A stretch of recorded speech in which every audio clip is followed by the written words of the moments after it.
Hello and welcome to pdfsupply.com. Today we're going to be testing an IC698 ETM001. This is an RX7i Ethernet card. And for this test I'm going to be using an IC698 CHS017 rack, an IC698 PSA100 power supply, and an IC698 CPE010 processor. So if this is a test that you're doing because you're possibly troubleshooting or you want to make sure that the Ethernet is in good working condition, what I would do in my test lab is to take a good close look at the circuit board, both front and back, and look for any burnt traces, anything that stands out, maybe a chip has been bumped off when it's being placed in and out of the rack because the tolerances are so close. If that looks good, the second thing is to look at the pins across the back. That's the two connectors that connect to the chassis. There's two sets, and you're going to look for a bent pin or a pushed in pin. So if it looks in good physical health, the second thing that you want to do is to put it in the rack, screw it down, and power it up. Right now I have an ETM001 powered up, and I have an EOK light. So when this Ethernet card goes through its process of self-diagnostic, it should end with an EOK light, nothing blinking, a solid green light. And that usually indicates to me that this is in good working condition, although it doesn't tell me that the Ethernet portion is in good working condition.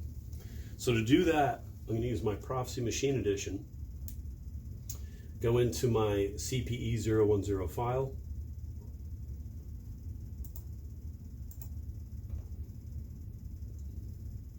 and I'm going to select based on the slot. In this case, CPE010 is using slot 1 and 2. And I'm going to add a module to slot 3. Under Communications, ETM001. And I'm going to give it an Ethernet address.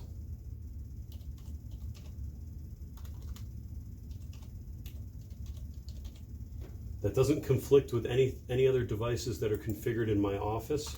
Make sure that you do that. And a subnet mask. Subnet masks and IP addresses may differ, from our network to your network. So make sure that you know what it is that you're putting into these areas. And I'm going to go ahead and connect up to the processor. Now keep in mind that the Ethernet card doesn't know what it is or what it's doing until you download it. So I'm going to go through the download process. But before I do that, I'm going to clear out what I was previously doing in the processor by clearing controller and I/O fault tables. That will keep you from getting hung up during the download process. And then download and start active target right here.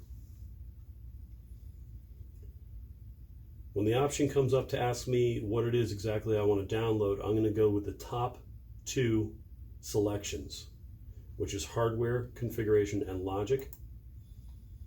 And that'll be enough to get us into a point where we can test the Ethernet portion.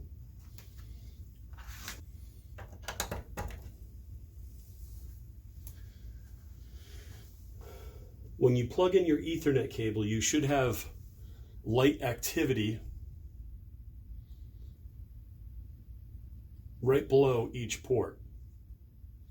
Then once it's configured, we should be looking for light activity under LAN.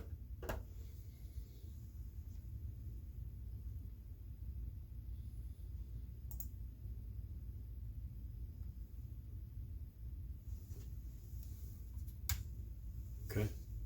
All right. So again, EOK, Ethernet OK, LAN is blinking. That means I have connectivity with my network, and link is blinking. This is the light pattern that you should see.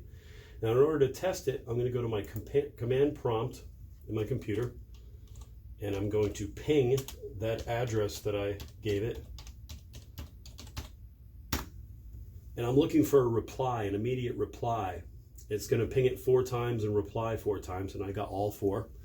Then I'm going to test the second port, which again obviously is on the same IP address. I'm going to wait until this LAN light is blinking before I ping it. Okay. If you hit your up key, it'll instantly put in the same command. Just a little trick for you guys. Hit enter. 1, 2, 3, and 4. So this is a good working card. Now, if in any of these steps from physical examination to pinging the Ethernet, if it fails anywhere, this is something that we commonly repair and we keep in stock. And if you do need to get a hold of us, we're at 1-800-360-6802 or find us online at www.pdfsupply.com. Thank you.